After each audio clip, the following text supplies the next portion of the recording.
Hello guys, welcome back my YouTube channel organic lover. और दोस्तों आज की वीडियो में हम लोग स्टार्ट करने वाले हैं अपना ब्लॉक केमिस्ट्री में प्री ब्लॉक। अब देखो दोस्तों, मैंने आपको क्या बताया, अगर आप लोग लास्ट 20 ईयर के पेपर में बीटेक के अगर आप लोग एनालाइज करते हो तो मैं आपको बताता हूँ कि इनऑर्गेनिक केमिस्ट्री में जो 17 क्वेश्चन आते हैं उसमें से 8 से 9 क्वेश्चन आपके ब्लॉक केमिस्ट्री के अंदर से आते हैं।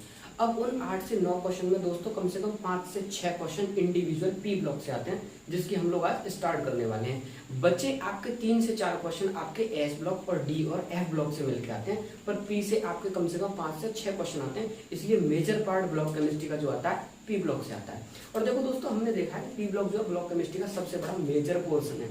इसके अंदर 6 ग्रुप होते हैं, 6 ग्रुपों के अंदर डिटेल में 6 के 6 ग्रुप पढ़ाए जाते हैं। बहुत सारी रिएक्शन होती है, बहुत सारे लर्निंग पॉइंट होते हैं जो हमको याद होने चाहिए।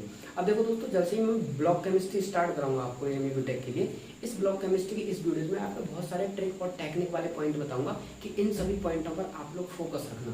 यहाँ से एएमयू क्वेश्चन पूछ सकता है और वो सारे के सारे पॉइंट में डिस्कस करूंगा जहाँ से वो पहले क्वेश्चन पूछ चुका है। उन्हीं के साथ साथ मैं उन पॉइंटों को भी इंडिकेट कराऊंगा जहाँ से प्रोबेबिलिटी है कि इस साल आपके एग्जाम में क्वेश्चन दिख जाए। बहुत ही मेजर पोर्शन है और बहुत ही ब्यूटीफुल तरीके से मैंने सारा का सारा लेक्चर अरेंज किया है, तो दोस्तों केयरफुली देखना पूरी वीडियो को एंड तक। चलिए दोस्तों शुरू करते हैं। देखो 2001 में एएमयू ने क्या क्वेश्चन पूछा पी ब्लॉक से, the heating of which of the following gives pure chlorine.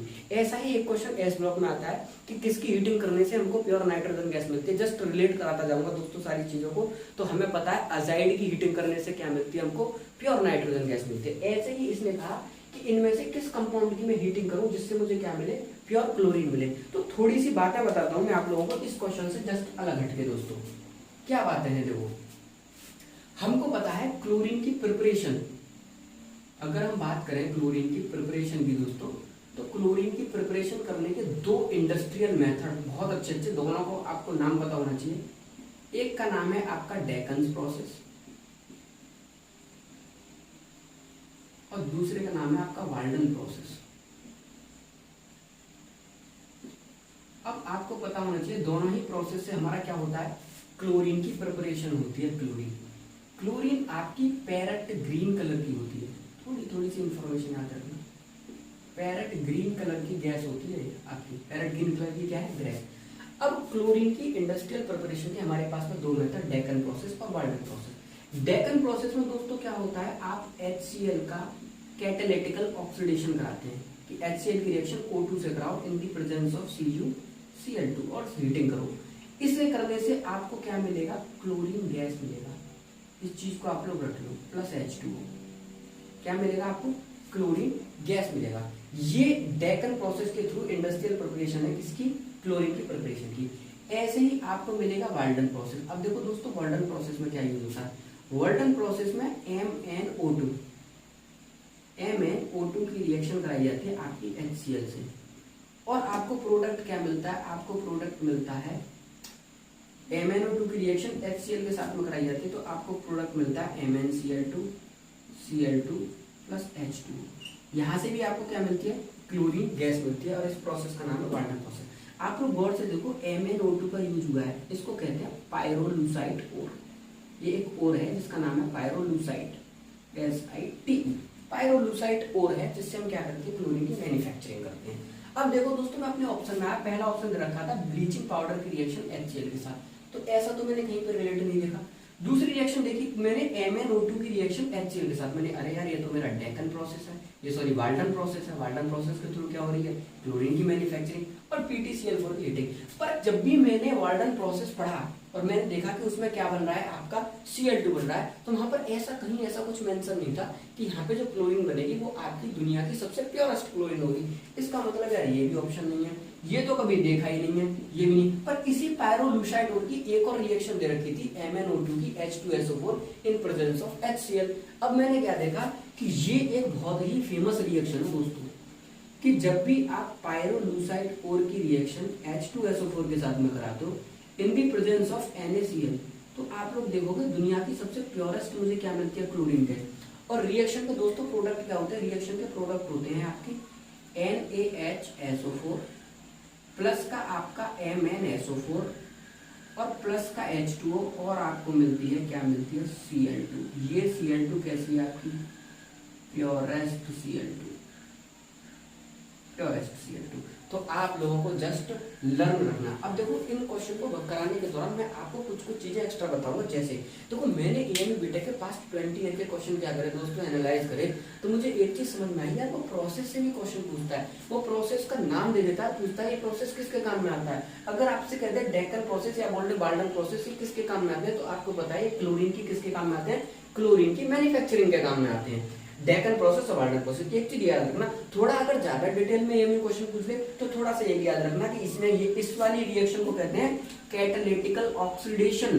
क्या नाम है इसका, कैटालिटिक ऑक्सीडेशन। ये क्या है भैया, कैटालिटिकल ऑक्सीडेशन है HCl का, ठीक है नहीं। CuCl2 की प्रेजेंस में क्या है, कैटलिस्ट की प्रेजेंस में रिएक्शन हो रही है। ये थोड़ा सा याद रखना, पायरोलुसाइडोल की रिएक्शन HCl के साथ में कराई जाएगी, तब भी आपको क्या मिलेगा, वाल्डन प्रोसेस के अंदर Cl2 गैस मिल जाएगी। ये थोड़ा सा डाटा था जो आप लोग याद रखना है। अब नेक्स्ट ईयर में यही पूछ लेगा कि डेक्कन प्रोसेस और वाल्डन प्रोसेस किसके लिए यूज होते हैं, तो क्लोरीन गैस की मैन्युफैक्चरिंग के लिए यूज होते हैं। अब दोस्तों नेक्स्ट क्वेश्चन को सॉल्व करने के लिए मुझे थोड़ा स्पेस की जरूरत है, तो जो जो क्वेश्चन सॉल्व होते जाएंगे मैं उनको रब करता हुआ जाऊंगा।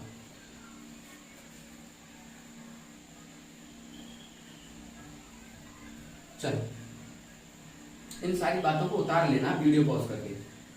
ये जितनी भी बात है दोस्तों मैं आप लोगों के साथ में ब्लॉक केमिस्ट्री में डिस्कस कर रहा हूँ, आप इनकी एक अलग से नोटबुक बना लो और इनको एज अ रफ पॉइंट सारे के सारे पॉइंट को लो और बार बार रिवाइज करो, क्योंकि दोस्तों आपको एग्जाम में क्वेश्चन लगा के आना है, तो ये जस्ट क्लिक वीडियोस आपके काम में आएंगी और इन पॉइंटों पे जस्ट अपना एक रफ होल्ड रखना एग्जाम में जाने से पहले, ताकि आपकी चीजें काम आए। मैं हर टॉपिक को दोस्तों कैलकुलेशन कराने के दौरान, समझाने के दौरान इनऑर्गेनिक में मैं हर टॉपिक का थोड़ा सा आपको डेप्थ बोलता रहूंगा कि इस साल क्वेश्चन ऐसे आया तो हो सकता है इस बार प्रोबेबिलिटी ऐसे क्वेश्चन आने की हो। अब देखो दोस्तों क्वेश्चन नंबर 2 में क्या कहा, which compound is prepared by the following reaction. Xenon की रिएक्शन फ्लोरीन के साथ में कराई इन प्रेजेंस ऑफ निकल और टेम्परेचर रखा 673 केल्विन और दोस्तों मोल रेशियो भी दिया 2:1। मैंने आपको बताया कि 18th ग्रुप में जिनोन ही एक अकेला ऐसा एलिमेंट है जो रूम टेम्परेचर पे ऑक्सीजन और फ्लोरीन के साथ कंबाइन होने की क्या रखता है, कैपेबिलिटी रखता है, जबकि हम लोग जानते हैं कि उसका ऑक्टेट कंप्लीट है। उसके बाद में भी उसके नेचर में क्या देखे गए, कंपाउंड देखे गए ऑक्सीजन के साथ में और फ्लोरीन के साथ में। तो जब भी हम 18th ग्रुप क्लास के अंदर पढ़ाते हैं तो हम वहां पे बताते हैं कि आप जिनोन के फ्लोराइड कैसे प्रिपेयर करोगे। तो देखो जस्ट 3 लाइनों में रिएक्शन खत्म हो जाती है कि मैंने लिखा जिनोन की रिएक्शन अगर फ्लोरीन के साथ में कराई जाए, अगर मैं मोल रेशियो दोस्तों बदलता जाऊं, सबसे पहला मोल रेशियो रखूं 2:1, जो आपसे क्वेश्चन पूछा है कि 2:1 का मोल रेशियो, तो आपका बनता है जिनोन डाइफ्लोराइड। जिनोन डाइफ्लोराइड अगर आपने मोल रेशियो 1:5 कर दिया तो आपका बनेगा जिनोन टेट्राफ्लोराइड। लेकिन अगर आपने दोस्तों मोल रेशियो 1:20 कर दिया तो बनेगा जिनोन हेक्साफ्लोराइड। अब किसी भी ईयर में कोई सा पूछ सकता है, पहले ये पूछा गया, हो सकता है अगली बार इन दोनों से कहीं से पूछे, तो आप जस्ट याद रखना जिनोन की रिएक्शन फ्लोरीन के साथ में कराओ इन प्रेजेंस ऑफ निकल और 673 केल्विन क्या रखना पड़ेगा, टेम्परेचर, और मोल रेशियो बदलते जाओ तो जिनोन के डिफरेंट फ्लोराइड आपको क्या होंगे, मिलते जाएंगे। तो आपका ऑप्शन नंबर कौन सा होगा यहाँ से, सी। चलो नेक्स्ट क्वेश्चन पूछा आपसे, phosphorus undergoes slow combustion and glow in dark the process is called. Phosphorus की प्रॉपर्टीज होती है कि वो डार्क रीजन में हल्का हल्का सा ग्लो करता है, और एनसीईआरटी में बाकायदा लाइन लिखी है, उस प्रोसेस को बोलते हैं फॉस्फोरेसेंस। जस्ट लर्निंग क्वेश्चन है। अब देखो दोस्तों इसके अंदर एक ऑप्शन दे रखा था केमिल्यूमिनेसेंस, ठीक है ना, केमिल्यूमिनेसेंस एक प्रोसेस का नाम है। देखो मैं बताता हूँ, इसके बारे में भी याद रखना, इसे भी पूछ सकता है आप लोगों से।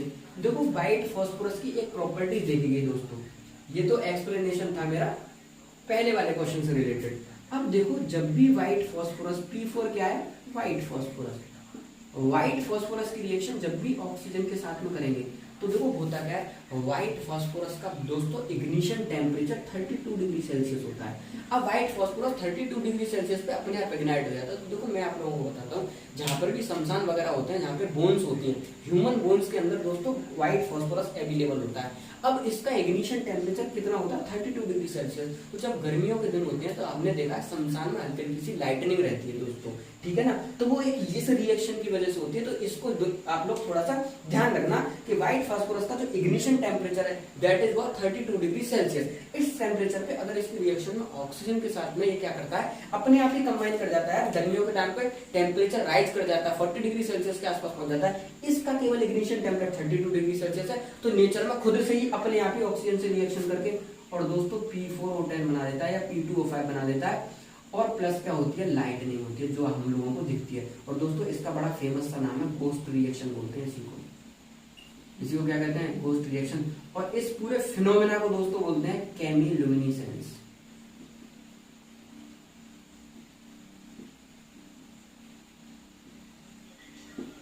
तो ये दे रखा था आपका एक ऑप्शन केमिल्यूमिनेसेंस, जो आपके ऑप्शन का पार्ट नहीं, आपके ऑप्शन का पार्ट था फॉस्फोरेसेंस। पर मैंने आप लोगों को बताया कि इस पर भी आप लोग थोड़ा सा अपना फोकस रखना कि ये पूछ ना ले आप लोगों से। तो व्हाइट फॉस्फोरस क्या करता है, इग्निशन टाइम पे 32 डिग्री सेल्सियस होता है, ऑक्सीजन से अपने आप क्या हो जाता है, कंबाइन हो जाता है। शमशान में वगैरह में आपने देखा होगा जहां पर भी ह्यूमन बोन्स अवेलेबल होती है वहां पर ये रिएक्शन होती है, और इसकी वजह से क्या होती है, लाइटनिंग होती है, गोस्ट रिएक्शन बोलते हैं। इस पूरे फिनोमेना को केमिल्यूमिनेसेंस बोलते हैं। इस पर थोड़ा सा अपना फोकस रखना है। अब देखो दोस्तों इनको मिटाते हैं।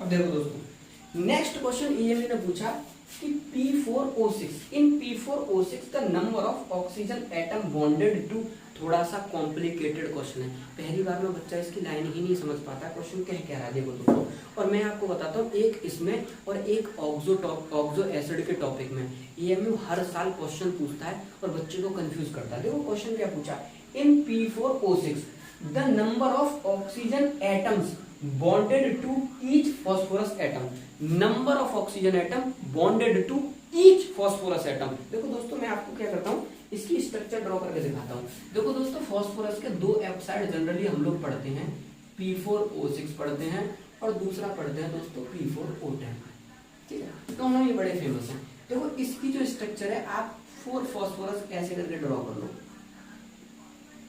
सबके बीच में एक एक ऑक्सीजन बॉन्ड इंसर्ट कर दो, पीओपी बॉन्ड बना दो सब में, बचे 2 ऑक्सीजन में भी पीओपी बॉन्ड बना दो। ऐसे ये आपने क्या कर दिया, स्ट्रक्चर ड्रॉ। अब देखो दोस्तों यहाँ पर आपको क्वेश्चन में कंफ्यूजन हो सकती है। इसने कहा था number of oxygen atom bonded to each phosphorus atom. अब देखो एक ऑक्सीजन 2-2 फॉस्फोरस के साथ में कनेक्ट हो रहा है, तो मैंने अगर एक फॉस्फोरस देखा तो मैंने देखा 1 2 3, इस फॉस्फोरस के साथ में 3 ऑक्सीजन क्या है, कनेक्टेड है। एक फॉस्फोरस के साथ में 3 ऑक्सीजन क्या है, कनेक्टेड है। पर आप गौर से देखो क्या वो ऑक्सीजन अकेली एक फॉस्फोरस के साथ में नहीं, वो किसके साथ में भी कनेक्टेड है, दूसरे फॉस्फोरस के साथ में भी कनेक्टेड है। इसका मतलब एक ऑक्सीजन 2-2 फॉस्फोरस के साथ में कनेक्टेड है, 2 से डिवाइड मारो, अगर इंडिविजुअल चाहिए तो ठीक है नहीं, तो मुझे मिलेंगी 1.5 ऑक्सीजन एटम क्या मिलेंगे, कनेक्टेड मिलेंगे। देखो एक ऑक्सीजन का 2-2 फॉस्फोरस के साथ में शेयर है, तो अगर एक पूरा शेयर है तो 50% इसके साथ में, 50% इसके साथ में, तो 0.5 इसके साथ में, फिर इसका 0.5 और इसका 0.5, तो एक फॉस्फोरस के साथ में 1.5 ऑक्सीजन का क्या है, टोटल लिंकेज है। इसलिए इसका ऑप्शन नंबर डी हो सकता है। दोस्तों आपको पहली बार में इस क्वेश्चन को करने में कंफ्यूजन हो जाए। आपसे पूछे कितने number of POP bond available है, तो आप स्ट्रक्चर में देखो 1 2 3 4 5 6 कितने अवेलेबल है, 6 पीओपी बॉन्ड क्या है, अवेलेबल है। कभी कभी ये पूछेगा स्ट्रक्चर के अंदर कितने सिग्मा और कितने पाई बॉन्ड अवेलेबल है, तो आने वाले क्वेश्चन में जैसे जैसे पूछेगा मैं अगेन आपके सामने क्या करूंगा, एक्सप्लेनेशन करूंगा। दोस्तों इसकी भी स्ट्रक्चर याद रखना, P4O10 की ऐसे ही बना लो आप लोग, पीओपी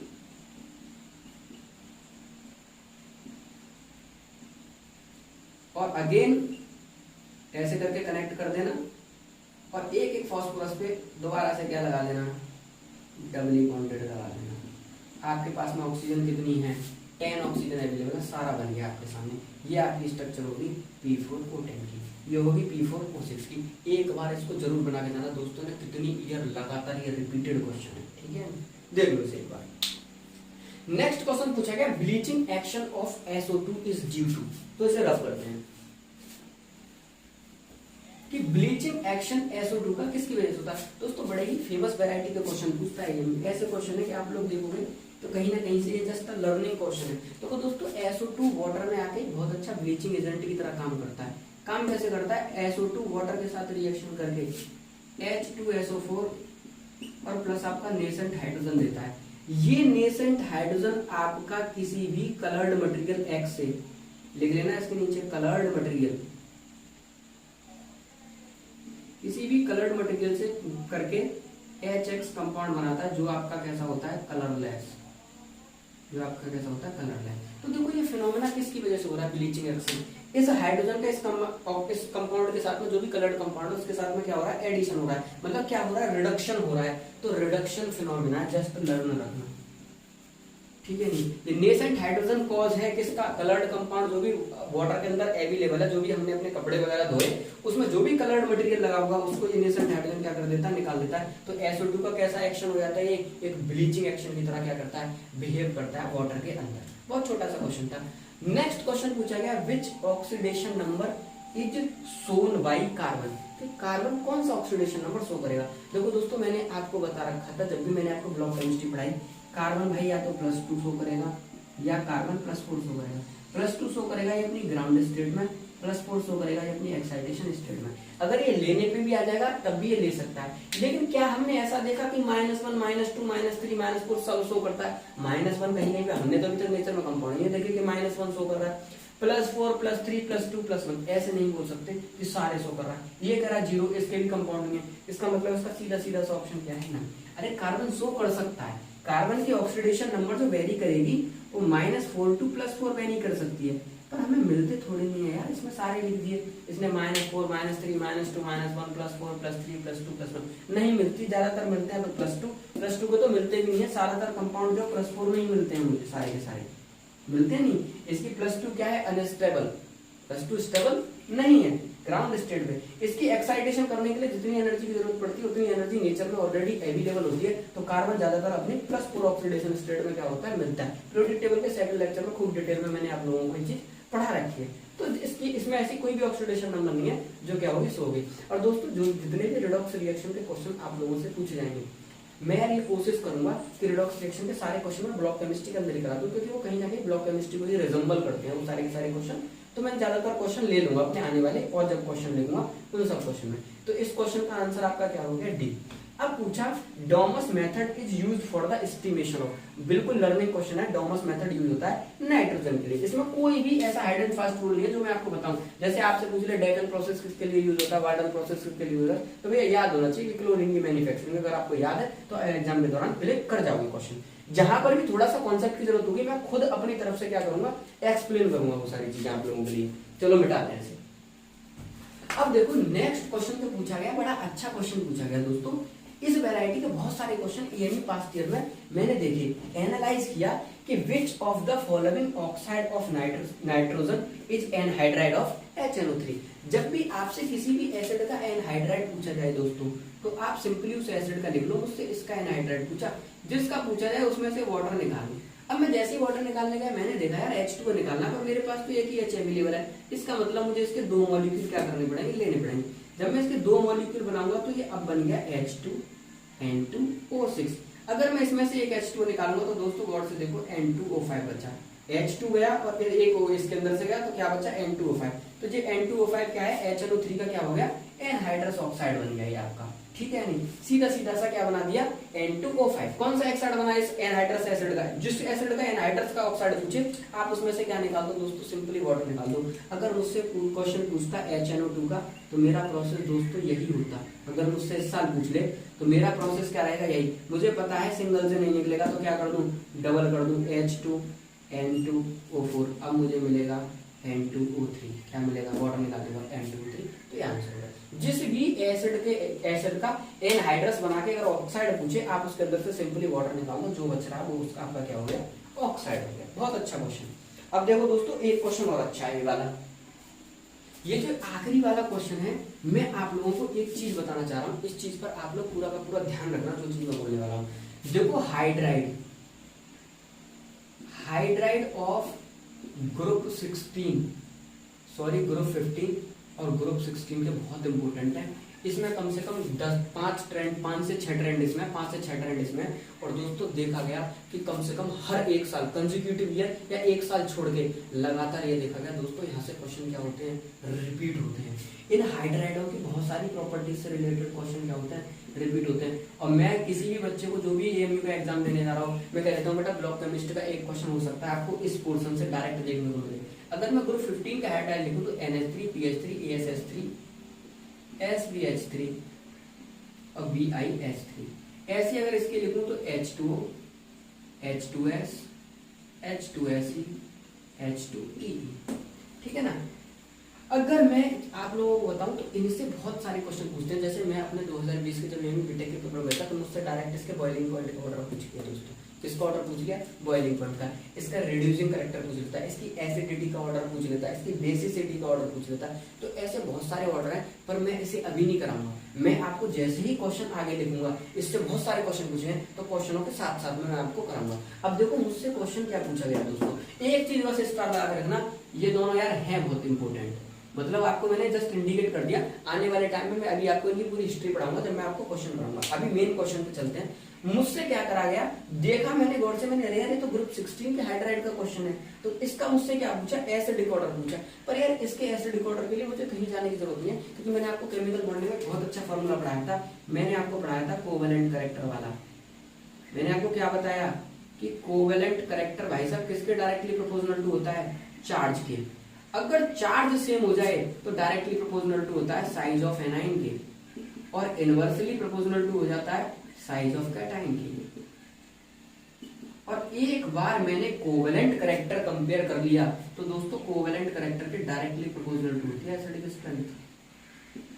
क्या होती है, एसिडिक स्ट्रेंथ। इसे दोबारा लिखना पूरे को। और इनवर्सली प्रोपोर्शनल टू होता है बेसिक स्ट्रेंथ के, बेसिक स्ट्रेंथ के। और इसी कोवेलेंट करेक्टर के इनवर्सली प्रोपोर्शनल टू होती है क्या, melting point and boiling point, MP and BP. इसी के इनवर्सली प्रोपोर्शनल टू होती है दोस्तों सॉल्युबिलिटी। ये पूरा का पूरा ऑर्डर आप लोग याद रखना, इस चार्ट को रट लो। सोइयों वैरायटी का क्वेश्चन आप इजीली क्या कर सकते हो, इसी चार्ट से कर सकते हो। बहुत अच्छा पोर्शन है, बस कंडीशन याद रखना। वैलिड कहाँ पर है याद रखना। वैलिड एक तो ऑक्साइड के लिए है, दूसरा आपका हाइड्रोक्साइड के लिए है, और तीसरा आपका हैलाइड के लिए, और चौथा आपका हाइड्राइड के लिए। जैसे ही मैंने देखा हाइड्राइड, मैंने कहा हाइड्राइड ही तो है ग्रुप 15 और ग्रुप 16 के, मुझे एसिडिक करेक्टर चाहिए, क्यों ना मैं कोवेलेंट करेक्टर कंपेयर कर लूं। एक बार कोवेलेंट करेक्टर निकाल लिया तो जिसका कोवेलेंट करेक्टर ज्यादा उसकी एसिडिक स्ट्रेंथ ज्यादा। मैंने देखा H2O, H2S, H2Se और H2 आपका Te। मैंने देखा सबका एनाइन आयन क्या है, H+O2-, H+S2-, H+Se2-, H+ और आपका Te2-, क्योंकि 2 H अवेलेबल है तो एक H पे कितना आएगा, प्लस का चार्ज आएगा। सब दो H अवेलेबल है, ठीक है। तो इस बात में कंफ्यूज मत होना कि एक प्लस लिखा है। अब मैंने गौर से देखा, मैंने सब पे +1 -2 +1 -2 +1 -2 +1 -2, या चार्ज तो सब पे सेम है, तो covalent character directly proportional charge, तो चार्ज से नहीं बता पाया। तो मैं आगे बढ़ा, फिर मैंने देखा साइज ऑफ कैटाइन के इनवर्सली, पर कैटाइन जो है सब में सेम है, H+H+H+, तो किसके डायरेक्टली प्रोपोर्शनल टू होता है, covalent character size of anion. ऊपर से नीचे जाने पर हमें पीरियोडिक प्रॉपर्टीज में पता है एनाइन का साइज क्या होता है, बढ़ता है। इसका मतलब जैसे जैसे एनाइन का साइज बढ़ेगा वैसे वैसे कोवेलेंट करेक्टर बढ़ेगा। इसका मतलब टॉप टू बॉटम जाने पर कोवेलेंट करेक्टर बढ़ रहा है, और टॉप टू बॉटम जाने पर दोस्तों कोवेलेंट करेक्टर बढ़ रहा है। इसका मतलब एसिडिक स्ट्रेंथ भी बढ़ रही है। इसका मतलब टॉप टू बॉटम जाने पर एसिडिक स्ट्रेंथ का ऑर्डर क्या हो गया, इंक्रीजिंग। आपका ऑप्शन नंबर क्या हो गया, बी, H2O, H2H, H2Se और H2Te। सिंपल सा क्वेश्चन, पर मैं इसमें बहुत सारी और वैरायटी कराने वाला हूँ दोस्तों, जो बहुत ज्यादा एमई बीटेक के लिए मान के चलो 100% इंपॉर्टेंट है। उनमें से कोई ना कोई एक वैरायटी आपको यहाँ पे मिल जाएगी। तो इस पूरे पोर्शन पे क्लिक करके रखना कि यहाँ से मैं तुम्हें अभी आने वाली वीडियोस में मटेरियल दूंगा, वहां से आपका एक क्वेश्चन 100% श्योर होगा, जो हर साल एग्जाम में फंसता ही फंसता है। आखिरी क्वेश्चन और पूछा गया दोस्तों, इसे भी करते हैं, अच्छा क्वेश्चन है। इसको आप लोग उतार लो, अच्छी तरह से उतार लेना दोस्तों, जितने भी चार्ट में आप लोगों को बता रहा हूँ, ठीक है। मैंने यार ऐसा नहीं सोचा कि वीडियो नहीं डिजाइन कर रखा मैंने सारी की सारी वीडियो कि मुझे केवल आपको क्वेश्चन सॉल्व कराने, मुझे हर वो कॉन्सेप्ट आप तक पहुंचाना है। अगर आपने कभी रिवाइज नहीं कर पाया या आपने कहीं से नहीं पढ़ा, अगर आप हमारे चैनल पर वीडियो रेगुलरली देख रहे हो दोस्तों, तो मैं आपकी पूरी पूरी हेल्प करने की कोशिश कर रहा हूँ, सारी बातों को रिपीट करने की, कि क्वेश्चन बेशक इससे ना बने, क्वेश्चन कुछ भी बन जाए, अगर आपका कॉन्सेप्ट क्लियर है तो आप आसानी से क्वेश्चन क्या कर जाओ, अटेम्प्ट कर जाओ दोस्तों। ऑक्साइड, हाइड्रोक्साइड, हैलाइड और हाइड्राइड के केस में आप लोग एग्जाम के अंदर कोई भी अपना पर्सनल इंटरप्रिटेशन मत लगाना, इसके थ्रू आप चार्ट के थ्रू क्वेश्चन करना, 100% आपका आंसर बिल्कुल सही आएगा दोस्तों। मैं अभी तक बहुत सारे क्वेश्चन करा चुका हूँ अपनी प्रीवियस वीडियोस में इस चार्ट के थ्रू आप लोगों को। चलो अब देखो नेक्स्ट क्वेश्चन क्या पूछा गया। नेक्स्ट क्वेश्चन आपसे पूछा गया कि विच of the following compound will give phosphonic acid on the reaction with water. इसने कहा फॉस्फोनिक एसिड। अब देखो सबसे बड़ी कंफ्यूजन क्या है, बच्चे को लगेगा भैया ये तो सब सवाल ही गलत है, फॉस्फोनिक एसिड। अब देखो दोस्तों एएमई वाले कितने चालाक हैं, जिसने पेपर सेट किया उसने बच्चे को हिला दिया।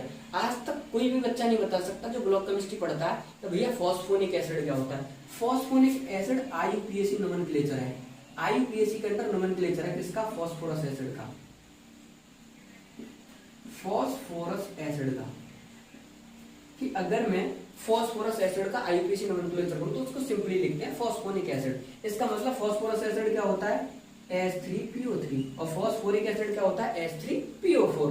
अब मैंने देखा यार PCl5 की रिएक्शन अगर वाटर के साथ में कराते हैं तो मैंने आप लोगों को पढ़ा रखा है डायरेक्ट H3PO4 बनता है या नहीं बनता है। H3PO4 इज फास्फोरिक एसिड, मुझे क्या चाहिए, फास्फोरस एसिड। पर इस रिएक्शन को कहते हैं हाइड्रोलिसिस। हाइड्रोलिसिस किया तभी बनेगा। अगर PCl5 प्लस H2O मिलाया और 1:1 में मिलाया तो दोस्तों POCl3 बनता है। आप लोगों ने पढ़ा हो तो अगर रिएक्शंस में अगर हाइड्रोलिसिस किया तो H3PO4 बनता है। रिएक्शन विद वाटर का मतलब कोई मोल रेशियो फिक्स नहीं है, हाइड्रोलिसिस करा रहे हैं कंपाउंडों का, तो जाहिर सी बात है क्या बनेगा, फास्फोरिक। मुझे क्या चाहिए, फास्फोरस नहीं मिला। दूसरा ऑप्शन दे रखा है आपका P4O6। अब देखो ऑप्शन नंबर बी, P4O6 की रिएक्शन जब भी वाटर के साथ में होती है आप लोगों को पढ़ाया गया है H3PO3 बनता है, और जब आपकी P4O10 की रिएक्शन होती है H2O के साथ में तब आपका बनता है H3PO4।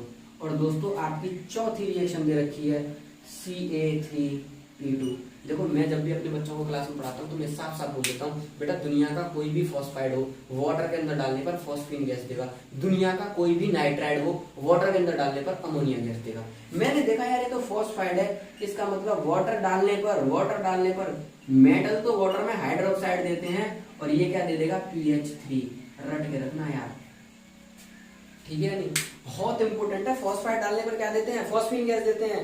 अब इसका मतलब आपका ऑप्शन नंबर बी ही एक ऐसा है जो क्या दे रहा है आपको, फास्फोरस एसिड बदला फास्फोनिक एसिड। तो आपका ऑप्शन नंबर क्या होगा, बी। ऐसे बहुत अच्छे अच्छे सवाल एमए बीटेक में पूछे गए हैं और पी ब्लॉक में बहुत ही मेजर क्वेश्चन है, तो मेरे पास नंबर ऑफ क्वेश्चन बहुत ज्यादा है, इसलिए मैं जो इस क्वेश्चन का जो कॉन्सेप्ट होगा वहीं पे क्या करूंगा, डिटेल में दोस्तों एक्सप्लेनेशन करूंगा। आगे वाले क्वेश्चन को हम लोग अटेम्प्ट करते हैं।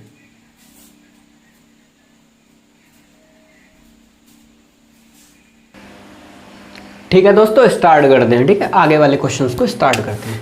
अब देखो दोस्तों नेक्स्ट क्वेश्चन पूछा गया the oxidation state of sulphur +4 इन, और बहुत सारे टॉपिक्स आपको दे दिए कि सल्फ्यूरस एसिड है, सल्फ्यूरिक एसिड है, पायरोऑक्सो मोनोसल्फ्यूरिक एसिड है या डाईथायोनिक एसिड है। अब देखो दोस्तों मैं आपको बताता हूँ, ब्लॉक केमिस्ट्री में एक सेक्शन मेरी नज़रों में इतना ज़्यादा इंपॉर्टेंट है, अगर आप लोग एमए बीटेक की प्रिपरेशन कर रहे हो, उसका नाम है आपका कि ऑक्सो एसिड।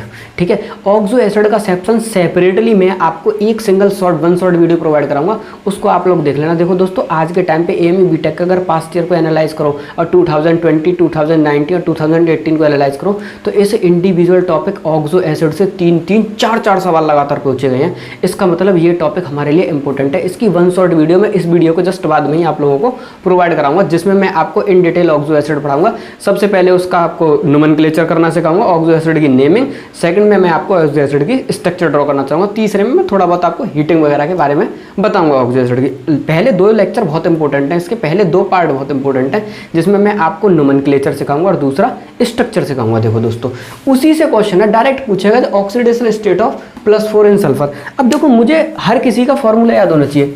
सल्फ्यूरस एसिड का फॉर्मूला क्या होता है दोस्तों, H2SO3, और सल्फ्यूरिक एसिड का फॉर्मूला क्या होता है, H2SO4।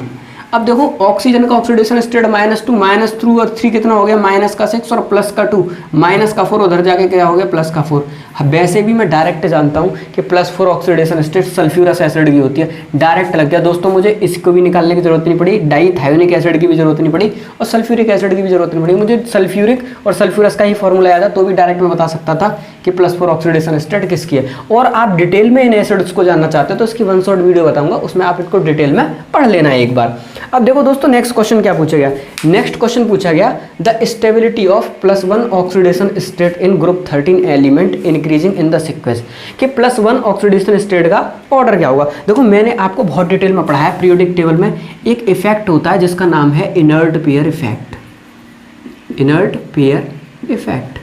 अब देखो इस इफेक्ट की वजह से टॉप टू बॉटम जाने पर लोअर ऑक्सीडेशन स्टेट क्या होती है, मोर स्टेबल बन जाती है। अब boron, aluminium, gallium, indium, thallium में दोस्तों 13 ग्रुप में ये कितनी ऑक्सीडेशन शो कर सकता है, +1 शो कर सकता है, +3 शो कर सकता है, +1 +3 सब, लेकिन सबसे आखिरी में भी +1 +3 शो कर सकता है, लेकिन इसका +1 मोर स्टेबल है। केमिकल बॉन्डिंग में भी दोस्तों मैं इस क्वेश्चन को करा चुका हूँ और मैं आपको डिटेल में बता चुका हूँ। इन सब में आपका इन सारे के सारे एलिमेंटों में +3 मोर स्टेबल है। इसका मतलब टॉप टू बॉटम जाने पर +1 ऑक्सीडेशन स्टेट के स्टेबिलिटी होने का ऑर्डर क्या होता है, बढ़ता जाता है इनर्ट पेयर इफेक्ट की वजह से। इसका मतलब टॉप टू बॉटम जाने पर क्या होगा, ऑर्डर बढ़ेगा। एल्यूमिनियम, गैलियम, इंडियम, थैलियम में ये ही ऑर्डर है जो टॉप टू बॉटम जा रहा है। +1 ऑक्सीडेशन स्टेट वाले कंपाउंड क्या बनते जाएंगे, मोर स्टेबल बनते जाएंगे due to inert pair effect. ये मैं आपको पहले भी करा चुका हूँ क्वेश्चन में। अब नेक्स्ट क्वेश्चन देखो दोस्तों क्या पूछा गया। नेक्स्ट क्वेश्चन पूछा गया the number of lone pair of electron पजेज by the central atom in the anionic species I3-। बहुत इंपॉर्टेंट सेक्शन है दोस्तों, एक बार IIT में भी पूछा हुआ क्वेश्चन है ये, ठीक है। तो इसको करने के लिए मुझे थोड़ा सा स्पेस चाहिए, तो पहले 2 क्वेश्चनों को रब कर देते हैं।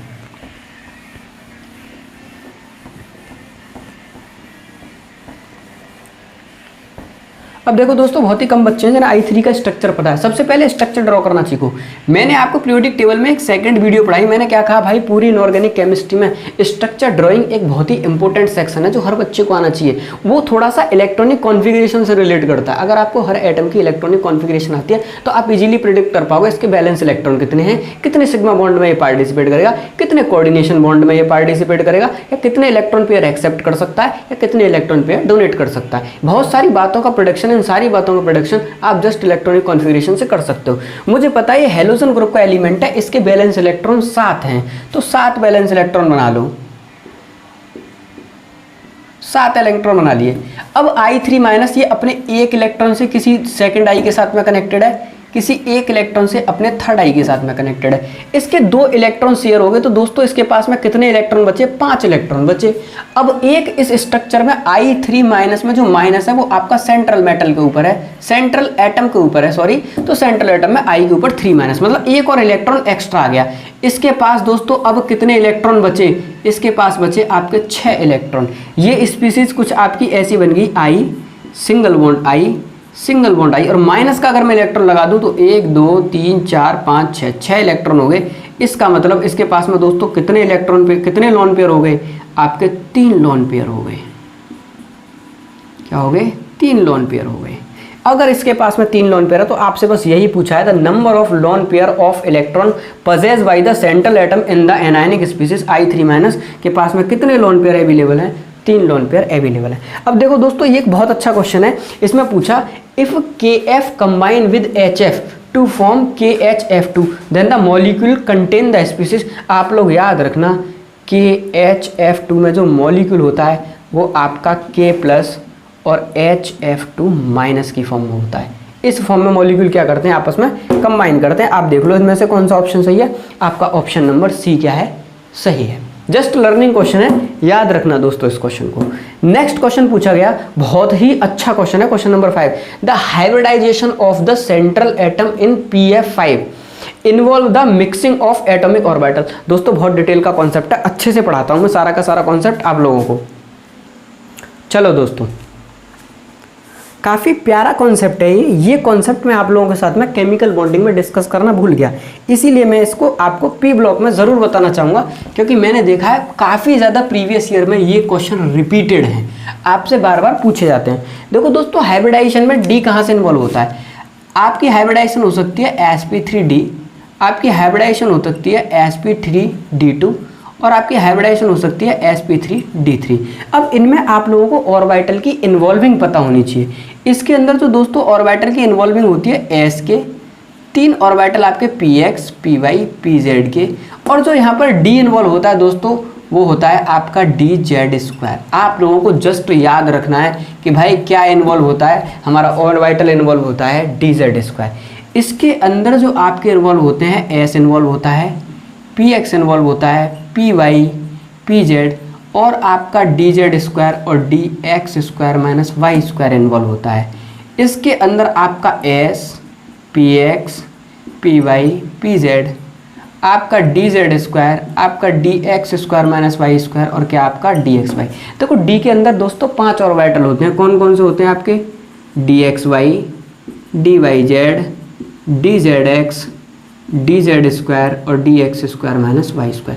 ये 5 ऑर्बिटल इन्वॉल्व होते हैं। sp3d में कौन सा डी इन्वॉल्व होता है, आपको याद रखना है dz² इन्वॉल्व होता है। आपसे कोई पूछ ले sp3d2 में कौन कौन से डी इन्वॉल्व होते हैं, तो dz² dx² minus y² involve होता है। और sp3d3 में कौन सा इन्वॉल्व होता है, dz² dx² माइनस y² और आपका dxy।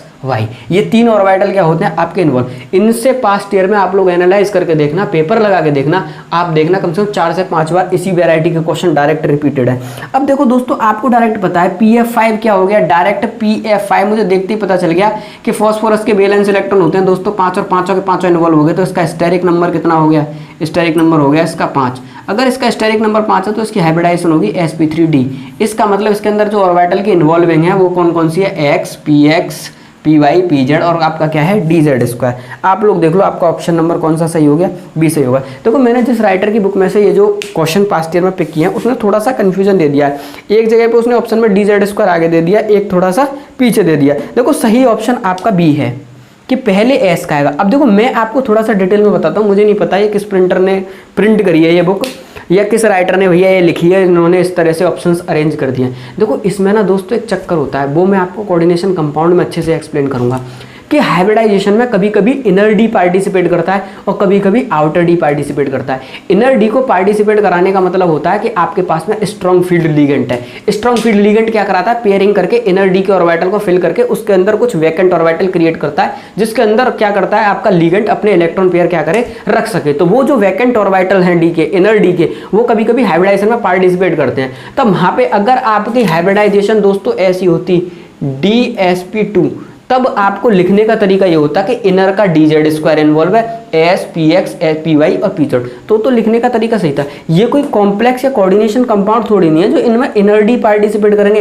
इनमें क्या पार्टिसिपेट करते हैं, आउटर डी पार्टिसिपेट करते हैं। तो मेरे हिसाब से आपका कौन सा होना चाहिए, ऑप्शन नंबर बी सही। इसी चीज को इन डेप्थ डिटेल दोस्तों मैं एक बार और डिस्कस करूंगा। अभी आपके क्वेश्चन केवल इनसे निकल जाएंगे। जब इनर डी और आउटर डी वाली बात आएगी ना दोस्तों, फिर एक बार मैं दोबारा से इन चीजों को एक्सप्लेन करूंगा और फिर एक बार आपके सामने रखूंगा कि कौन कौन से इनर डी में कौन कौन से ऑर्बिटल क्या होते हैं इन्वॉल्व होते हैं। जस्ट लर्निंग क्वेश्चन है, इस चार्ट को मेरे को दिमाग में रखना दोस्तों, ठीक है नहीं तो आपका क्वेश्चन गलत नहीं होगा इस सेक्शन से। चलो नेक्स्ट क्वेश्चन है आपका इन structure of P4O10 molecule number of segment. मैं आपको देखो अभी पहले इससे पहले क्वेश्चन कराया था, मैंने आपसे क्या बताया था, P4O6 P4O10 इनकी स्ट्रक्चर दे देता है, यही पूछ लेता है कितने सिग्मा और कितने पाई बॉन्ड है।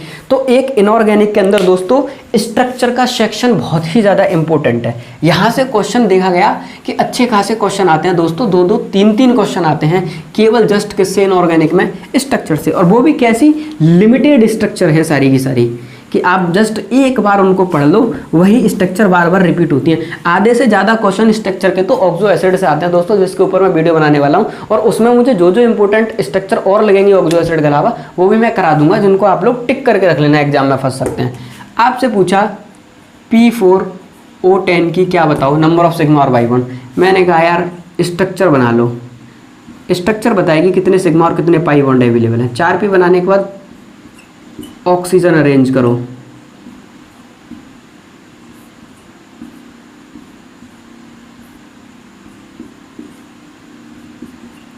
अब देखो दोस्तों ये स्ट्रक्चर होती है P4O10 की। मुझे देखते ही समझ में आ गया 1 पाई 2 पाई 3 पाई 4 पाई की। इसके अंदर पाई बॉन्ड तो भैया 4 है, 4 क्या है, पाई बॉन्ड है। सिग्मा बॉन्ड कितने हैं, देखो दोस्तों 2 2 4 2 6 और 2 8 2 10 2 12 13 14 15 और 16। कितने सिग्मा बॉन्ड अवेलेबल है, 16। सिंपली स्ट्रक्चर से दिखला 16 सिग्मा बॉन्ड और 4 पाई बॉन्ड। कौन सा हो गया आपका ऑप्शन नंबर, ऑप्शन नंबर आपका बी सही हो गया। ये कह रहा है which of the following species will not, next question बता रहा हूं, विच of the following species will not exhibit disproportionation reaction, या डिस्प्रपोर्शनेट नहीं करेगा। तो देखो मैं बताऊं दोस्तों कौन सा डिस्प्रपोर्शनेट करेगा। अगर कोई आयन डिस्प्रपोर्शनेट कर रहा है तो इसका मतलब जो उसकी यहाँ पे ऑक्सीडेशन नंबर है, एक बार उसकी ऑक्सीडेशन नंबर में कुछ ऐड हुआ होगा और एक बार उसी की ऑक्सीडेशन नंबर में क्या हुआ होगा, कुछ सब्सट्रैक्ट हुआ होगा। तो एक बार अप गई होगी और एक बार डाउन गई होगी। तो इस तरह की रिएक्शन को कहते हैं डिस्प्रपोर्शनेशन रिएक्शन।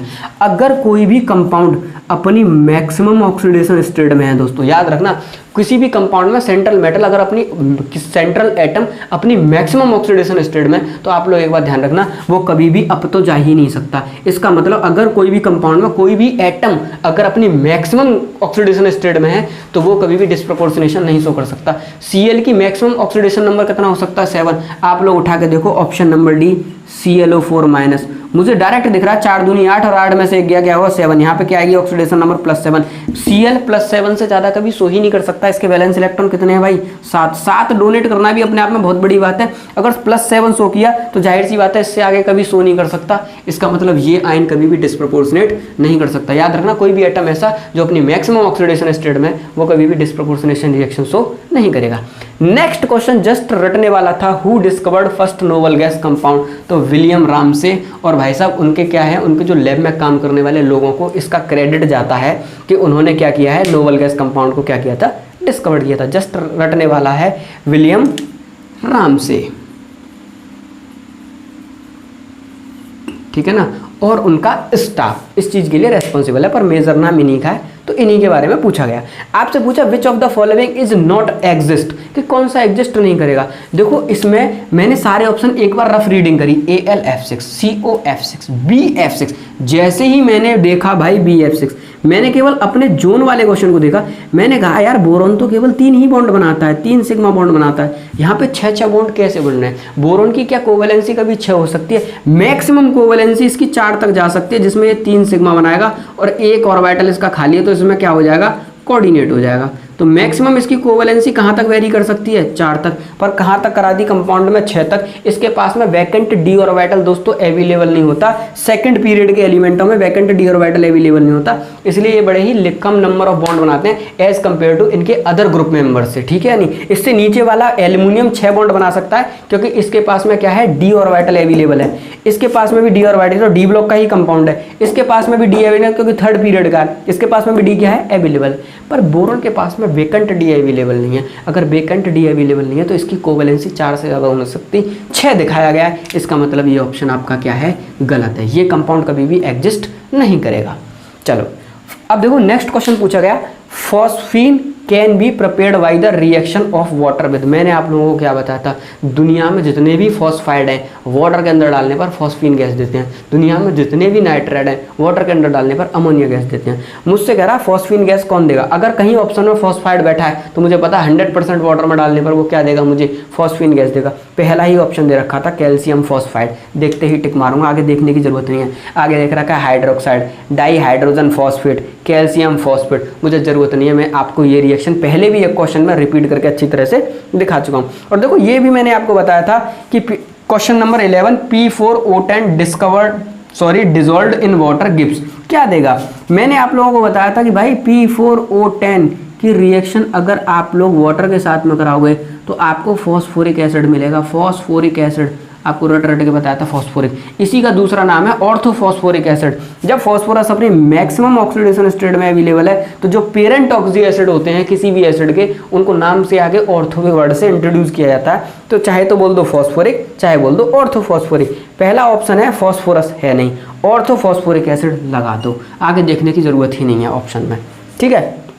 बहुत प्यारे प्यारे क्वेश्चन है दोस्तों, इनको एक बार आपको फ्रेश अटेम्प्ट आपका होना चाहिए इन सब क्वेश्चंस पे, तभी तो आपको पता चलेगा कि ब्लॉक केमिस्ट्री में कौन सा सेक्शन ज़्यादा इंपॉर्टेंट है। इतना बड़ा पोर्शन होता है दोस्तों पी ब्लॉक कि हम अगर जनरली पढ़ने लग जाएं तो इतना मटेरियल हो जाएगा भाई, कहाँ से एग्जाम में याद रखेंगे। 3 सब्जेक्ट होते हैं, फिजिक्स अलग होता है, मैथमेटिक्स आपका अलग होता है, उसके बाद में इतना ज़्यादा मटेरियल आप एग्जाम के अंदर स्टोर नहीं कर सकते दोस्तों। आपको 3 घंटे के अंदर अपना बेस्ट परफॉर्मेंस देना होता है और उस 3 घंटे की प्रिपरेशन इस मास्टर स्ट्रेटजी के साथ में करी जाती है, जो वीडियो मैं आपको रेगुलरली अपने चैनल पर प्रोवाइड करा रहा हूँ। देखो इन वीडियो से आपको आपका कंटेंट रिड्यूस होगा, बहुत ही मैग्नीफाइड कंटेंट पढ़ोगे। मतलब इस जोन से क्वेश्चन आने के बाद आपके सारे क्वेश्चन लगते चले जाएंगे और जितने आप मैक्सिमम नंबर ऑफ इनऑर्गेनिक और ऑर्गेनिक में क्वेश्चन कर लोगे, आपके एग्जाम में सेलेक्ट होने की प्रोबेबिलिटी उतनी ही बढ़ जाएगी। क्योंकि ये एक स्कोरिंग क्वेश्चन पोर्सन होता है दोस्तों, एक लर्निंग पोर्शन होता है जो किसी भी एंट्रेंस में क्या कराता है, रैंक बढ़ाता है आप लोगों की, ठीक है। चलो 11 तक हो गया है। क्वेश्चन नंबर 12 में कह रहा है कि किस में ओ लिंकेज है। दोस्तों इन क्वेश्चन को अगर आपसे नहीं हो पा रहे हैं ये ऑक्सो एसिड वाले क्वेश्चन, देखो अगेन ऑक्सो एसिड का है तो कोई दिक्कत वाली नहीं है, सेपरेट वीडियो बनाऊंगा।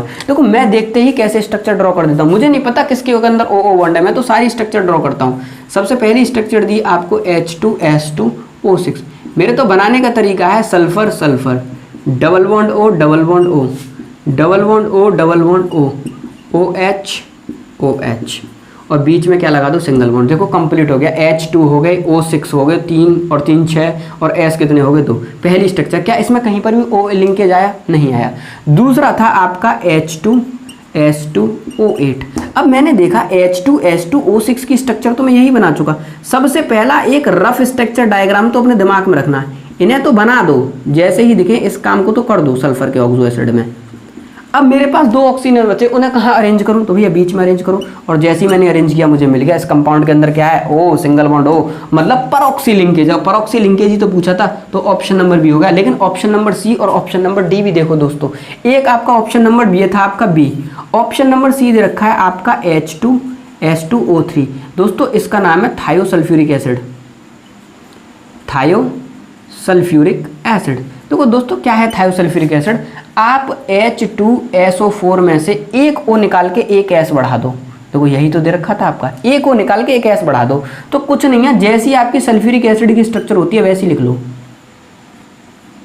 H2SO4 की स्ट्रक्चर आपकी ऐसी ही तो होती है। आपने क्या किया, एक O निकाल के किससे रिप्लेस किया, सल्फर से, एक O निकाल के रिप्लेस कर दो सल्फर से, ये आपकी स्ट्रक्चर बन गई इसकी थायोसल्फ्यूरिक एसिड की। क्या थायोसल्फ्यूरिक एसिड के अंदर कोई O बॉन्ड था? नहीं था।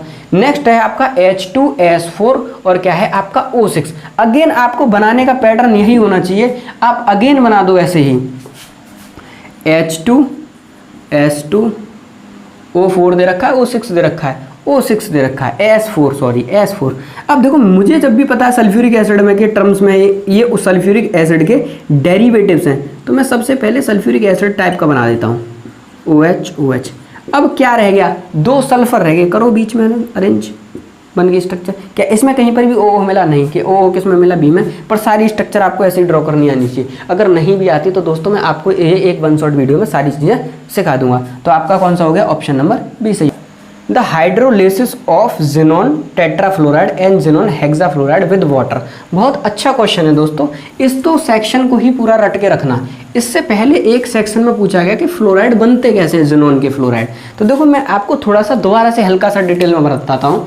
देखो हो क्या रहा है, जिनोन की रिएक्शन फ्लोरीन के साथ में करती है तो जिनोन के फ्लोराइड्स बनते हैं। अगर रेशियो 2:1 रहा तो क्या बनेगा, जिनोन डाईफ्लोराइड। अगर रेशियो 1:5 रहा तो क्या बनेगा, जिनोन टेट्राफ्लोराइड। अगर रेशियो 1:20 रहा दोस्तों तो क्या बनेगा, जिनोन हेक्साफ्लोराइड। अब देखो जब इस फ्लोराइड को उठा के मैं वाटर के अंदर डालूंगा, जिनोन डाईफ्लोराइड, सारी रिएक्शन देख लो एक साथ, तो बनता क्या है आपका सेपरेट जिनोन HF+O2। लेकिन आप जब वहीं जिनोन टेट्राफ्लोराइड पर अगर आप वाटर डालते हो दोस्तों, तो देखो ये तो आपका कॉमन है, एक जिनोन HF+O2, साथ में आपका जिनोन ट्राईऑक्साइड और बनता है। और जब आप दोस्तों XeF6 जिनोन हेक्साफ्लोराइड पर जब आप वाटर डालते हो तो पहली स्टेप में बनता है आपका जिनोन ऑक्सी टेट्राफ्लोराइड। इस पर आप लोग वाटर और डालते हो तो देखो अब क्या बन जाता है, जिनोन डाईऑक्सीजन डाईफ्लोराइड।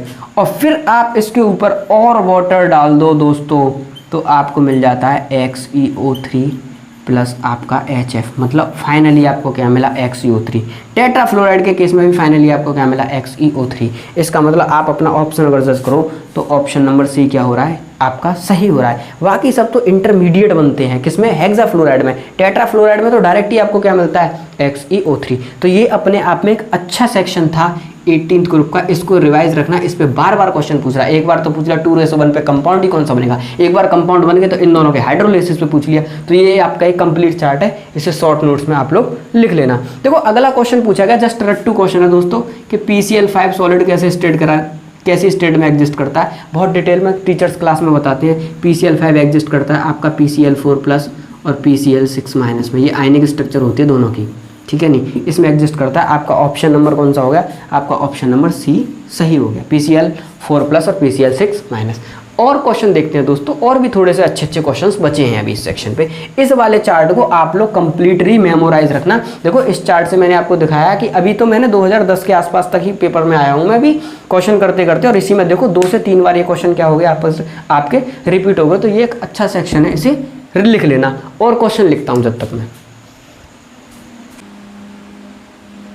चलिए दोस्तों, और क्वेश्चन को क्या करते हैं, सॉल्व करते हैं। अब 2020 तक के सारे क्वेश्चंस ले लिए। 2020 में दोस्तों 5 से 6 क्वेश्चन इंडिविजुअल पी ब्लॉक से ही डायरेक्ट पूछे गए, जिसमें से 2 क्वेश्चन मैंने ले लिए, बाकी वो क्वेश्चन है जो मैं ऑलरेडी पहले करा चुका हूँ आपके। देखो दोस्तों, अब क्वेश्चन सॉल्व करना स्टार्ट करते हैं। लर्निंग क्वेश्चन ज़्यादा है इस पोर्शन में।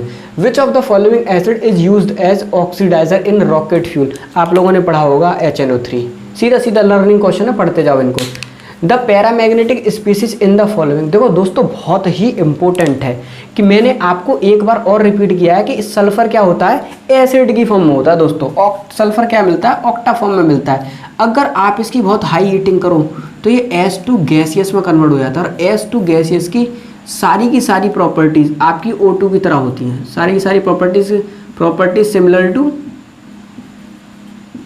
O2, ऑक्सीजन की तरह सारी की सारी प्रॉपर्टी सिमिलर होती है। इसका मतलब ऑक्सीजन आपकी कैसी गैस होती है, पैरामैग्नेटिक इन नेचर। तो इसमें से कौन सा पैरामैग्नेट हो गया, S2। बहुत इंपॉर्टेंट है दोस्तों ये S2 वाला क्वेश्चन। कम से कम AME बीटेक में पास्ट ईयर एनालाइज करो, कम से कम 5 से 6 बार लगातार पूछा गया है। अलग अलग फॉर्मों में बना के इसे पूछ लेता है इस क्वेश्चन को, सिंपल क्या, S2 को।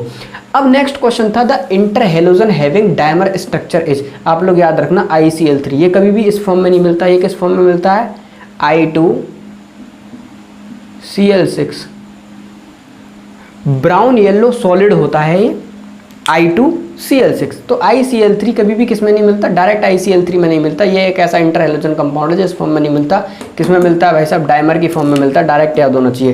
देखो ये सारे के सारे क्वेश्चन ऑक्सो एसिड के। ये 2 - इज व्हाट, ऑक्सो एसिड के 2H हटा दिए और आयन में कन्वर्ट कर लिया। दोस्तों इसमें भी SS बॉन्ड है, आपने स्ट्रक्चर ड्रॉ करियो, इसमें भी है, पर इस वाली में नहीं है। ये कौन सा है, ये आपका ये एसिड है आपका H2S2O7। कोई मुझसे कहे मैं तो डायरेक्ट ड्रॉ करता हूँ, डबल बॉन्ड हो, वही मेरे बनाने का तरीका आपको भी इससे पहले बताया था मैंने, डबल बॉन्ड हो। ये तो मुझे पता है बनना ही बनना है। अब इतने कनेक्ट होने के बाद मेरे पास क्या बचा, केवल इंडिविजुअल ऑक्सीजन कहाँ आएगा, बीच में आएगा। यही एक ऐसी स्ट्रक्चर है जिसके अंदर क्या नहीं है, कोई भी SS बॉन्ड नहीं है। तो आपका क्या हो गया, ऑप्शन नंबर C। बाकी आप सारे के सारे ऑक्सो एसिड ड्रॉ करोगे, सब में SS बॉन्ड आपको मिल जाएगा।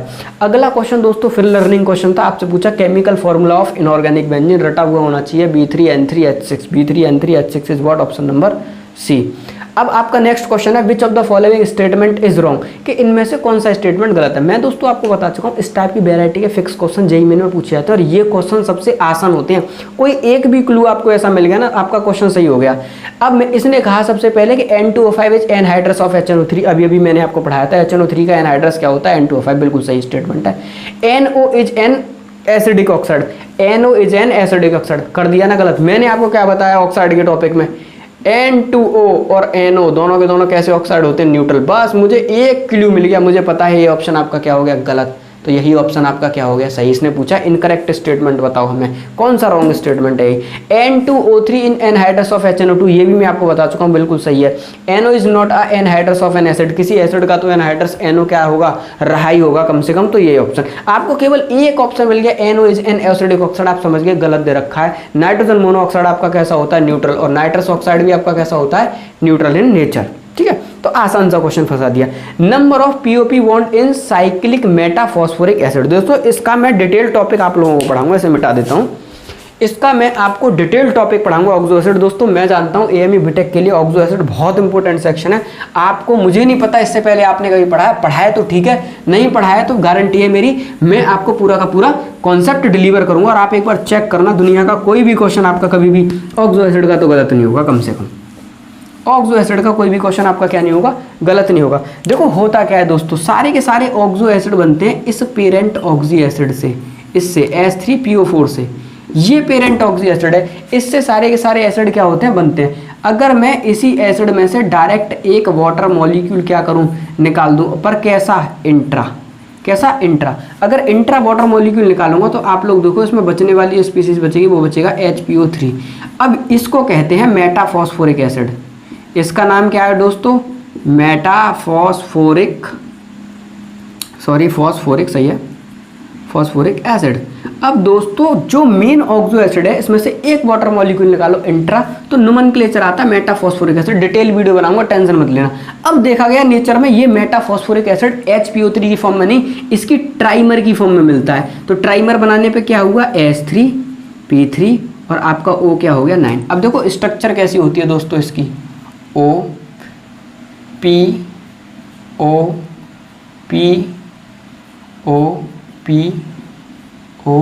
ऐसे करके बेंजीन रिंग टाइप का बना दो। उसके बाद double bond O, double bond O, double bond O, उसके बाद single bond OH, single bond OH और सिंगल बॉन्ड OH। ये इसकी स्ट्रक्चर होती है ट्राई मेटा फॉस्फोरिक एसिड। ठीक है, ट्राई मेटा, इसको अगर ये किसकी फॉर्म में मिलता है, ट्राइमर की फॉर्म में, तो इसका पूरा नाम क्या हो गया, ट्राई मेटा फॉस्फोरिक एसिड। अब इसकी स्ट्रक्चर दोस्तों कुछ ऐसी होती है और आपसे क्वेश्चन में क्या पूछा गया, नंबर ऑफ पीओपी बॉन्ड 1 2 3, कितने पीओपी बॉन्ड है 3, सीधा सीधा सा स्ट्रक्चर से रिलेटेड क्वेश्चन है। नेक्स्ट आया, बहुत अच्छा इंपॉर्टेंट है, इस सेक्शन को बिल्कुल रट के रखना है, इनके स्ट्रक्चरों को बनाना सीख लो। Among the trihalide of nitrogen which one is least basic. देखो दोस्तों आसानी से याद रखना, NF3 इसके अंदर लीस्ट बेसिक होगा, क्योंकि N के साथ में जितने भी फ्लोरीन कनेक्ट हैं उनकी हाईएस्ट इलेक्ट्रोनेगेटिविटी है। ये इसके लोन पेयर को क्या करेगा, इलेक्ट्रोनेगेटिविटी वजह से इसके सारे इलेक्ट्रॉनों को क्या करेगा, अपनी तरफ खींच लेगा। इसमें एक बहुत कर्रा इलेक्ट्रोपॉजिटिव डेवलप हो जाएगा, जो इस लोन पेयर को क्या नहीं होगा, जाने नहीं देगा। अगर ये जाने नहीं देगा तो ये किसी को दे नहीं सकता। अगर अपना लोन पेयर डोनेट नहीं करेगा तो बेसिक नहीं होगा। इसका मतलब सबसे कम बेसिक बिहेवियर कौन शो करेगा, NF3 शो करेगा। जस्ट मैंने रीजन एक्सप्लेन किया, पर आपको एग्जाम दौरान क्या होना चाहिए, डायरेक्ट याद होना चाहिए। विच of the oxide of nitrogen is blue in nature, कि नाइट्रोजन का कौन सा ऑक्साइड ब्लू कलर का होता है। दोस्तों very very important, N2O3 nitrogen का ऑक्साइड है जो ब्लू इन नेचर है। जस्ट लर्निंग क्वेश्चन है, आप इन क्वेश्चनों को एक बार अपनी नजर जरूर डालना, इन सारे क्वेश्चनों पे, सब क्वेश्चन इंपॉर्टेंट है। Number of nitrogen bond in N2O5, मैंने आपको क्या बताया कि नाइट्रोजन के जो ऑक्साइड है ना वो भैया बहुत इंपॉर्टेंट है, बहुत बहुत क्वेश्चन पूछेगा। देखो इससे पहले क्या पूछ लेगा डायरेक्ट, नाइट्रोजन का कौन सा ऑक्साइड ब्लू कलर का है, फिर नाइट्रोजन का डाई नाइट्रोजन पेंटा ऑक्साइड के स्ट्रक्चर में पूछ रहा है क्या NNO बॉन्ड है। तो देखो N2O5 की दोस्तों स्ट्रक्चर कैसी होती है। नेक्स्ट क्वेश्चन बता रहा हूं, ये वाला question, what is the number of nitrogen bond in N2O5। तो N2O5 की दोस्तों जो स्ट्रक्चर होती है वो होती है N डबल बॉन्ड O, एक कोऑर्डिनेट कर दिया O, अगेन N एक कोऑर्डिनेट कर दिया और दो क्या हो गए डबल बॉन्ड। अब एक सिंगल बच्चा, वो ऐसे करके अरेंज होता है। इस पूरी स्ट्रक्चर में कोई भी NN बॉन्ड नहीं है, इसका मतलब आंसर क्या हो गया 0। इसमें पूछा है which of the following best reducing agent among of the following. दोस्तों एक चीज रट के रखना, देखो एक चार्ट में आप लोगों को बता रहा हूँ, उस पर आप लोग पूरा फोकस रखना, मिटाता हूँ इसे मैं। देखो दोस्तों मैंने आप लोगों से कहा था कि यार एक बार हाइड्राइड ऑफ 15 ग्रुप और हाइड्राइड ऑफ 16 ग्रुप पर आप लोग क्या रखना, अपना होल्ड रखना। 15 ग्रुप के हाइड्राइड दोस्तों अपने आप में काफ़ी ज़्यादा इम्पोर्टेंट सेक्शन है। देखो 15 ग्रुप के आप हाइड्राइड लिखो सारे के सारे, क्या होता है NH3, PH3, ASH3, SBH3 और BIH3। अब देखो दोस्तों पूछा किस किस का करेक्टर जाता है, आपसे पूछ लेगा बेसिसिटी का ऑर्डर, आपसे पूछ लेगा रिड्यूसिंग करेक्टर जो मैंने लिखा है आपके सामने,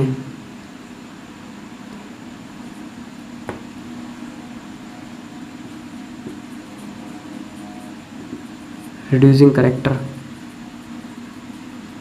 आपसे पूछ लेगा thermal stability,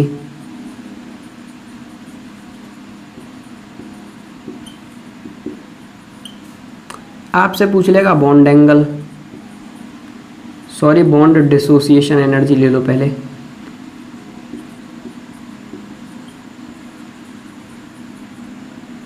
bond dissociation energy, और आप लोगों से पूछ लेगा बॉन्ड एंगल। ठीक है, इन सब के ऑर्डर दोस्तों आपसे पूछ लेगा। एक बार मैं और देख लेता हूं क्या इसमें और भी रह गया। बेसिसिटी हो गया, रिड्यूसिंग करेक्टर हो गया, थर्मल स्टेबिलिटी हो गया, बॉन्ड डिसोसिएशन एनर्जी हो गया, बॉन्ड एंगल का ऑर्डर हो जिसको बोलते हैं बॉइलिंग पॉइंट, बॉइलिंग पॉइंट। अब देखो दोस्तों क्या मैंने सारे सिक्वेंसली लिखे हैं, basicity, reducing character, thermal stability, bond dissociation energy, bond angle और आपका क्या हो गया बॉइलिंग पॉइंट। देखो दोस्तों ये सारे के सारे ऑर्डर आपको एक बार जस्ट लर्न होने चाहिए, एक्सेप्ट रिड्यूसिंग करेक्टर। केवल आप रिड्यूसिंग करेक्टर को छोड़ दो, बाकी सारे के सारे टॉप टू बॉटम जाने पर क्या करते हैं दोस्तों, डिक्रीज करते हैं।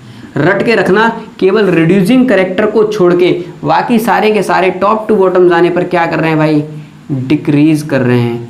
क्या कर रहे हैं, डिक्रीज कर रहे हैं।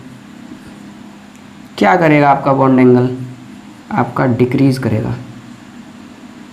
आपको कॉन्सेप्ट नहीं सिखा रहा, डायरेक्ट सिखा रहा हूँ, एग्जाम के अंदर आए लपेट देना। आप बॉइलिंग पॉइंट में थोड़ा सा एक्सेप्शन है, इसको स्टार मार्क्स लगा लेना, इस पे नहीं। केवल ऊपर basicity, reducing character, thermal stability, bond dissociation energy और आपका बॉन्ड एंगल, इन पांचों के पांचों सेक्शन में केवल रिड्यूसिंग करेक्टर ऐसा है जिसमें आप क्या कहोगे, टॉप टू बॉटम जाने पर क्या करेगा, इंक्रीज करेगा। बाकी सारे के सारे ऑर्डर क्या करेंगे, डिक्रीज करेंगे। दोस्तों boiling point top to bottom जाने पर बढ़ता है, कैसे लिखेंगे, NH3 PS3 ASS3 और आपका NAPASB SBS3 और BIS3।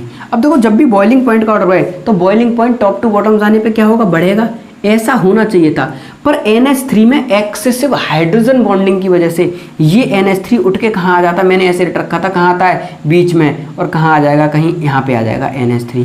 और दोस्तों ये ऑर्डर मेरे वाले पेपर में पूछा गया और मैं इसे बाकायदा रट के गया था पेपर से पहले। मुझे पता था बॉइलिंग पॉइंट में NH3 कहाँ फंस जाता है, बीच में आके फंस जाता है। और ये ऑर्डर मेरे 2020 के पेपर में दोस्तों डायरेक्ट पूछा गया था, correct order of boiling point of hydride of group 15 element. मुझे पता है NH3 कहाँ चला जाएगा, बीच में। सबसे ज़्यादा BH3, then SBH3, then NH3, then ASS3 और देन PS3। आपका ऑप्शन नंबर ए क्या हो गया, सही हो गया। बाकी ये सारे के सारे पॉइंट आपको क्लियर होने चाहिए, इनमें से किसी भी पॉइंट से क्वेश्चन पूछ सकता है। देखो मैं भी आपको क्वेश्चन करा था, best reducing agent among of the following, top to bottom जाने पर रिड्यूसिंग करेक्टर बढ़ता है, इसका मतलब सबसे अच्छा रिड्यूसिंग एजेंट कौन हो गया, NAPASB।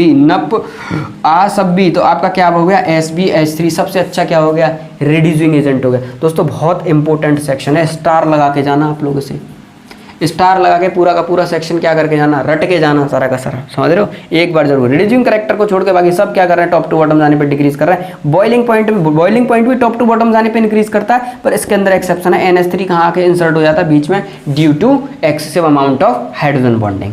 ठीक है, अब इसे मिटाते हैं और नेक्स्ट क्वेश्चन करते हैं।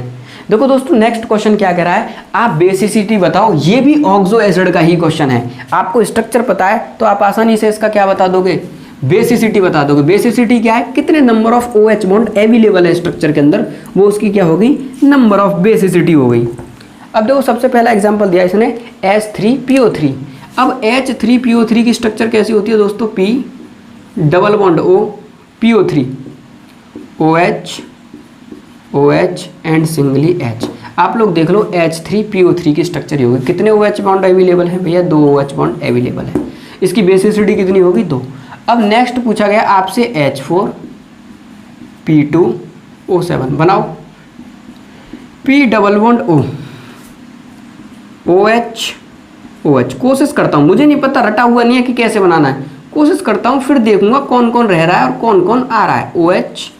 OH स्ट्रक्चर बनाई मैंने, स्ट्रक्चर में 4 हाइड्रोजन ले लिए, 4 ही ऑक्सीजन और 2 कितने ऑक्सीजन ले लिए, 6 ऑक्सीजन ले लिए। इसका मतलब बचा हुआ 1 ऑक्सीजन आपका कहाँ आएगा, बीच में आएगा। अब मैंने जैसे ही इसे ड्रॉ किया तो मैंने देखा H4 सेटिस्फाई है, बिल्कुल सेटिस्फाई है।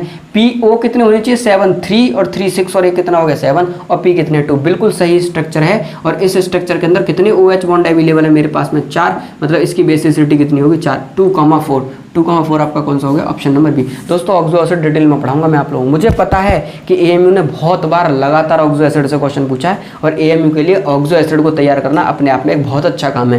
H3O9 नेक्स्ट क्वेश्चन पूछा गया, H3O9 सल्फर का ट्राइमर ऑक्साइड होता है, क्या होता है, SO3 किसकी फॉर्म में एग्जिस्ट करता है, ट्राइमर की, क्या हो जाता है H3O9। बेंजीन की तरह स्ट्रक्चर बनाओ, SOS ऐसे, फिर 2 double bond O, 2 double bond O।